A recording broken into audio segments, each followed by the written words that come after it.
Hi, this is Dr. Gregory Sadler.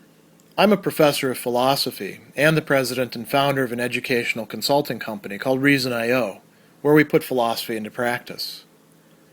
I've studied and taught philosophy for over 20 years, and I find that many people run into difficulties reading classic philosophical texts. Sometimes it's the way things are said or how the text is structured.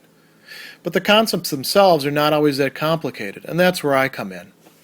To help students and lifelong learners, I've been producing longer lecture videos and posting them to YouTube. Many viewers say they find them useful. What you're currently watching is part of a new series of shorter videos, each of them focused on one core concept from an important philosophical text. I hope you find it useful as well. In his work On Tranquility of Mind, Plutarch is going to provide us with a very interesting, and I would say very realistic perspective on the good things and bad things that we're bound to encounter in life, and a number of reasonings or reflections to help us deal better with them. And he's going to suggest, he's using a painting metaphor here. He says, like the colors in a painting, so in the soul it is right that we should place in the foreground bright and cheerful, it's translated here, experiences, and that's fine, pragmaton, things, so things that we do experience, maybe our reactions to them as well. And that we should correspondingly put into the background the gloomy things. And he actually says conceal, suppress. Now, we cannot eliminate bad things altogether, but this is a matter of where we focus our attention. We don't have to pretend that there are no bad things, but we do decide what we want to focus on. And he tells us that it's impossible to be rid of bad things altogether. You can't wipe them out entirely. And he's going to bring up Heraclitus at this point, a very interesting passage. The harmony of the universe, like that of a lyre or a bow, is by alternatives, or we might even go so far as to say opposites, right? And so then he says, in mortal affairs, in the things that pertain to us, anthropoi, right? So anthropina, there's nothing pure, nothing that is entirely what it's going to be, either purely good or purely bad. And the word there is katharos. And there's nothing that's unmixed. And meaning that it has other things of a different sort connected with it. So right there, we've got something that we can think of. Do we imagine to ourselves when we're hoping for something really good that it will be pure and unmixed? Nothing will ever go wrong. I'm going to get this job and it's going to be the best job ever, not like all the other ones that have sucked in the past. I'm on easy street going forward. I'm going to date this person and we'll fall in love and it's going to be amazing. Not like every other relationship that I've had where some things were good and some things were bad. We could go on and on and on, right? So what should we do as a response? Here's where it gets really interesting. He tells us that just like in music, there's low notes and high notes, and in grammar, there's vowels and consonants, and a musician or grammarian is not a person who dislikes and avoids the one or the other, but rather the person who knows how to use them all and blend them properly. So in human affairs, which contain these principles of opposition to each other, and he says, since it, as Euripides has it, the good and the bad cannot be kept apart, but there's some blending so that all is well, what should we do? We should not be disheartened or despondent in adversity, but like musicians who achieve harmony by deadening bad music with better and encompassing the bad, we should make, as he's going to say, the blending of our life harmonious, emelus, and appropriate, oikeon. So we are going to be confronted with mixed good and evil, and we can mix them as well. We can blend them as well, but we also determine how we deal with them, how we use them. We can do so thoughtfully. And here he's going to talk about human nature itself as being a kind of duality. So he tells us that it's as Empedocles affirms, two fates, moira, right? Two spirits, daimones, receive in their care each of us at birth and consecrate us. And so he says the result is that we at birth receive the, as he's going to call the mingled seed, sperma, of these affections. And so our nature possesses a lot of unevenness. It's not just in the universe and, we're kind of pure. No, we are a mixture as well. And so what can we do? We can pray for the better. That's perfectly fine. That's realistic. Praying for means that we hope for it. But expect is translated here as the contrary. We could actually just say the other, thatera, right? Expect the contrary as well, not just the contrary, but that we also get the contrary. We're going to get some good things that we pray for, hope for, expect. We're not going to get all the good things. We're also going to get some bad things too. And we can use both of them. We can deal with both of them, chrestai in Greek. And we should try to avoid excess in all of this. And part of that excess would be thinking that it's all bad or it's all good. Both of these are mistaken points of view. And so he says that, a person is going to be freed by this. The person who has the least need of the coming time, as Epicurus says, most gladly advances to meet the coming time. And wealth and reputation and power and public office delight those most of all who least fear their opposites. When you are not as attached to things, and you can still be attached to them to some degree. He's not saying totally ignore them, but, you can take them or leave them. You're not going to be so bothered when they're gone, and you're not going to be so worried about losing them, which can interfere with your enjoyment. And so he's going to give us kind of an interesting formula here. He says that excessive or violent, sfodra, right? That's a term that he's going to use. Desire, epithumia, leads to two things, two other passions. Excessive fear, phobos. Because we desire, we also fear, right? So if you can make that desire not so excessive, then your fears don't have to be as excessive as well. And also to less enjoyment of what it is that you actually do have, right? It makes your charis, your joy, your enjoyment of these things lesser. And so he says, the man to whom reason enables to say to fortune without fear and trembling, welcome to me if any good you bring, but if you fail, the pain is very slight.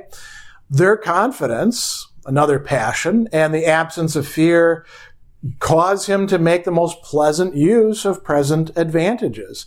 And he gives some examples here. So Anaxagoras, his son dies, and he says, I knew my son was mortal. Does that mean that he didn't love his son? No.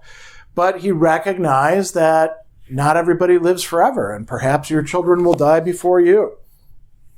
He talks about, Plato as well. He says, I know that my wife is excellent, but a woman, and that my friend is but a man, and by nature an animal subject to change, as Plato said, right? So if we don't anticipate that things could be different, it doesn't mean that we have to obsessively ruminate about these sorts of matters, but we should realize that, things are imperfect. They're not, going to go on in their current state forever. Whatever it happens to be, a piece of technology, a job opportunity, a relationship with somebody, even, reading Plutarch himself. Plutarch would say, hey, I may have made some mistakes. Don't expect me to be some oracle or sage that you can rely on for everything. So, if we can be less unrealistic about the things to come and the things that we have, we're not going to be so upset. He says, Carneades reminded us that in matters of great importance, what causes us to feel grief and dejection is that things are unexpected, right? So, and he gives some examples. The kingdom of Macedonia was smaller than the Roman dominion, but when Perseus lost Macedonia, he bewailed his own evil spirit, and everyone thought that he'd become the most unfortunate and ill-starred man in the world. But Amelius, his conqueror, handed over to another his supreme command of practically the whole earth and sea, and was crowned and offered sacrifice and esteemed fortunate. Why? Because one of them was realistic and the other one was unrealistic. He talks about Odysseus, right? Odysseus gets home and his dog, his old dog Argos, in a very touching scene, comes up to him and, wags his tail and licks him and then dies. And Odysseus is sad, right? Because this is unexpected. But when he goes to see his wife, who he's been missing for 20 years, and a wife is more important than a dog, certainly in the world of Homer, he doesn't shed any tears. Why? Because he's ready for it. He's ready for what he's going to encounter. So, being prepared. If anything unexpected, unwished for, happens, we're not totally at a loss. I'm like, I never thought this would happen. No, we should actually have some anticipation of these sorts of matters. And so, why do we go wrong? Well, here's where Plutarch is going to tell us something really important. It's from opinion, doxa, so things that people say that we take in and maybe, our own judgments about stuff, that he says we both become accustomed or habituated, ethizomytha, right? So this is coming from the word for habit. And we learn, manthomenon, that's coming from the word to learn like from somebody else. So our culture and our training leads us to get upset, dus kereinen, when things don't go the way that we wanted them to. And so, maybe if we can change those opinions, we won't be so upset. So one of the things that we can do is note that things that we look at as bad things, which are actually external to us, don't necessarily affect our body and soul. They don't keep them from being in the best condition. So he says that, here's a few examples. The low birth of your father. You can't do anything about who your dad was. Or the adultery of your wife. Or the deprivation of a crown. Or front seats, right? People look at these as great calamities, but do they really affect your soul? Only if you allow it to affect your soul, and they don't affect your body. Having a crown on or not having a crown on doesn't affect whether you're in good shape or not. He actually talks about a little bit later the wise person through diet and exertion, having self-control and having a good body, right? So those things don't have to bring us down. Those are part of life, but they don't have to get in the way of what's really more important. What about things that are actually more painful in themselves? And he gives you some examples of these. Sicknesses. Sicknesses affect our body. Anxieties. Those affect our mind. Death of friends and children. That certainly affects us, doesn't it? He says, we should have ready that famous verse of Euripides. Our sufferings are what we mortals must endure. And he says, no reasoning so effectively engages the emotional part of ourself, the pathetiku part of ourself, when it is being borne down and slipping, as that which reminds us of the common and natural necessity to which human beings are exposed through what? Our composite, we're body and soul together, right? So our bodies are going to be affected, and corporeal nature.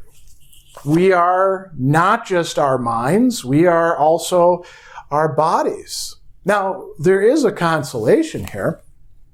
He's going to say the best part of ourself, the soul, and the highest part of the soul, is something that is incorruptible. And it's actually beyond the reach of fortune, unless we allow fortune to affect us, because we care too much about external things, and we don't recognize that, the world is good and bad at the same time. Nothing prevents us, he says, from having right opinions and knowledge, so intellectual matters, right?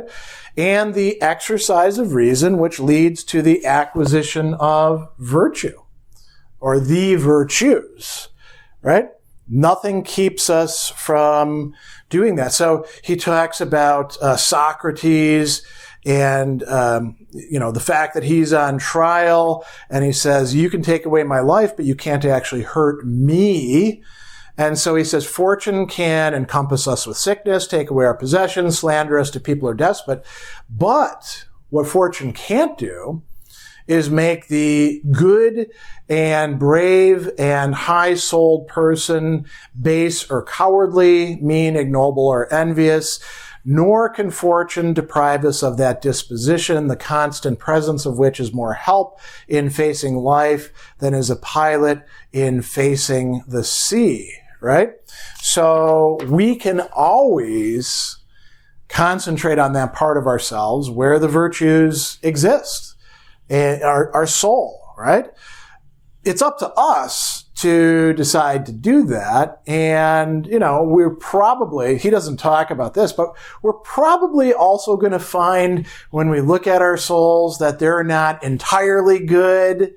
As a matter of fact, they may have a lot of bad spots to them that we need to work on and to, improve if we want to have right opinions and knowledge and virtues within us. But this is a set of, we could call them reasonings or strategies for dealing with the kind of world that we live in as the kind of beings that we human beings are.